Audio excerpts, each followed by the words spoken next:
2027-এর আগে উত্তরপ্রদেশে বড় রাজনৈতিক মোড়। রাহুল অখিলেশ বাড়ছে জল্পনা। বিজেপির হিসেব এবার উল্টে দিতে পারে বিরোধী ঐক্য। 2027-এর আগেই উত্তরপ্রদেশে রাজনৈতিক দাবার জাল শুরু। উত্তরপ্রদেশে শুরু বিজেপির সবচেয়ে কঠিন লড়াই। কংগ্রেস সপা এবার একসঙ্গে। রাহুলের এক্স পোস্টকে ঘিরে তোলপাড় রাজনৈতিক মহল। বড় ইঙ্গিত দিলেন রাহুল গান্ধী। নমস্কার, আপনারা দেখছেন খবরের প্রতিবাদ। আলোচনায় আমি শতরূপা। উত্তরপ্রদেশের রাজনীতিতে কি শুরু হয়ে গেল 2027 সালের বিধানসভা নির্বাচনের মহারণ? বিজেপি কি এবার আগের মতো সহজ লড়াই পাবে না? কংগ্রেস ও সমাজবাদী পার্টি কি আবারও একজোট হয়ে বিজেপির বিরুদ্ধে শক্তিশালী লড়াইয়ের প্রস্তুতি নিচ্ছে? সম্প্রতি ঘটে যাওয়া কয়েকটি রাজনৈতিক ঘটনা সেই প্রশ্নকেই আরো জোরালো করে তুলছে।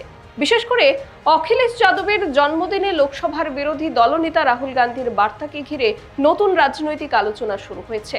অনেক বিশ্লেষকের মতে এই বার্তা কেবল সৌজন্য নয়, বরং বিরোধী ঐক্যের একটি গুরুত্বপূর্ণ রাজনৈতিক ইঙ্গিতও হতে পারে।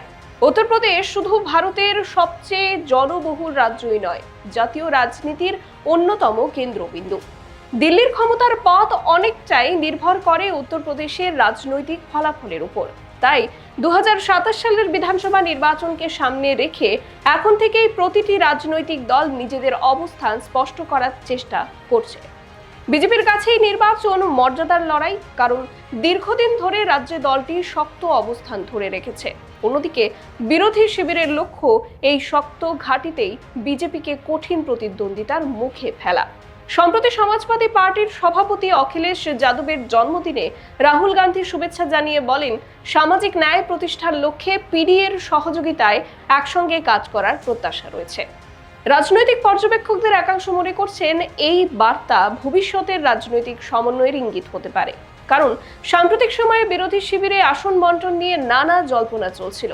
সেই পরিস্থিতিতে রাহুল গান্ধীর এই বার্তা নতুন করে আলোচনার জন্ম দিয়েছে। এর আগে উত্তরপ্রদেশ কংগ্রেসের প্রভারী রাজেন্দ্র পাল গৌতম বলেছিলেন যে কংগ্রেস প্রায় 200টি আসনের লড়াই করার প্রস্তুতি নিচ্ছে। পাশাপাশি তিনি মন্তব্য করেন, জাতীয় দল হিসেবে কংগ্রেসের বড় ভূমিকা থাকা উচিত। এই বক্তব্য প্রকাশ্যে আসার পর রাজনৈতিক মহলে প্রশ্ন ওঠে, তাহলে কি কংগ্রেস ও সমাজবাদী পার্টির মধ্যে মত পার্থক্য তৈরি হচ্ছে? কিন্তু পরে কংগ্রেসের পক্ষ থেকে জানানো হয়, আসন বন্টন এবং নির্বাচনী কৌশল নিয়ে চূড়ান্ত সিদ্ধান্ত জোটের শীর্ষ নেতৃত্বই নেবে। অর্থাৎ আলোচনার পথ এখনো খোলা রয়েছে। অখিলেশ যাদব বহুবার বলেছেন যে প্রশ্নটা আসনের নয়, প্রশ্ন জয়ের। এই বক্তব্য থেকে স্পষ্ট যে তার কাছে প্রধান লক্ষ্য বিজেপিকে পরাজিত করা। যদি জোটবদ্ধভাবে লড়াই করলে সেই সম্ভাবনা বাড়ে, তাহলে আসন সমঝোতার পথেও হাঁটা হতে পারে, এমনটাই মনে করছেন রাজনৈতিক বিশ্লেষকদের একাংশ। বিজেপি অবশ্য এখনই নির্বাচনী প্রস্তুতি শুরু করে দিয়েছে। বুথ সংগঠনকে আরো শক্তিশালী করা, বিভিন্ন সামাজিক গোষ্ঠীর কাছে পৌঁছানো এবং সরকারের উন্নয়নমূলক কাজ তুলে ধরা, এসব নিয়েই দল সক্রিয়। তবে যদি কংগ্রেস ও সমাজবাদী পার্টি কার্যকরভাবে সমঝোতায় পৌঁছায়, তাহলে বহু আসনে সরাসরি দ্বিমুখী লড়াই তৈরি হতে পারে। এতে ভোটের সমীকরণ বদলানোর সম্ভাবনা নিয়ে আলোচনা শুরু হয়েছে। তবে এটাও মনে রাখা জরুরি যে এই মুহূর্তে দুই দলের মধ্যে আনুষ্ঠানিক আসন বন্টন চুক্তি ঘোষণা কিন্তু করা হয়নি। ফলে রাজনৈতিক সম্ভাবনা ও বাস্তব সিদ্ধান্তের মধ্যে এখনো কিছুটা দূরত্ব রয়ে গেছে। বিরোধী ঐক্যের সম্ভাবনা বিজেপির কৌশলকে আরো জটিল করে তুলতে চলেছে। অমিত শাহ এবং যোগী আদিত্যনাথের ঘুম উড়ে গেছে এখন থেকেই। যদিও বিজেপি নিজেও জানে যে উত্তরপ্রদেশের নির্বাচন কিন্তু সহজ হবে না।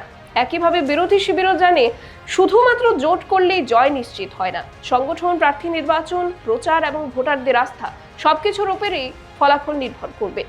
রাজনৈতিক বিশ্লেষকদের মতে আগামী কয়েক মাস অত্যন্ত গুরুত্বপূর্ণ হতে চলেছে। কংগ্রেস ও সমাজবাদী পার্টির মধ্যে যদি সুসংহত সমঝোতা গড়ে ওঠে, তাহলে উত্তরপ্রদেশের নির্বাচনী সমীকরণ নতুন রূপ নিতে পারে। অন্যদিকে বিজেপি যদি নিজের সংগঠন ও ভোট ব্যাংক ধরে রাখতে পারে এবং নতুন ভোটারদের আকৃষ্ট করতে সক্ষম হয়, তাহলে তাদের অবস্থানও শক্তিশালী থাকতে পারে। অর্থাৎ 2027 সালের নির্বাচন এখন থেকেই দেশের অন্যতম গুরুত্বপূর্ণ রাজনৈতিক লড়াইয়ে পরিণত হচ্ছে। সব মিলিয়ে অখিলেশ যাদবের জন্মদিনে রাহুল গান্ধীর বার্তা উত্তরপ্রদেশের রাজনীতিতে নতুন করে জল্পনা সৃষ্টি করছে। কংগ্রেস ও সমাজবাদী পার্টি একসঙ্গে পথ চলবে কিনা তা এখনো আনুষ্ঠানিকভাবে চূড়ান্ত না হলেও বিরোধী ঐক্যের সম্ভাবনা নিয়ে আলোচনা আরো জোরালো হয়েছে। এখন দেখার বিষয় আগামী দিনে আসন বন্টন নিয়ে দুই দলের সিদ্ধান্ত কি হয় এবং বিজেপি সেই চ্যালেঞ্জ মোকাবেলায় কি নতুন কৌশল গ্রহণ করে।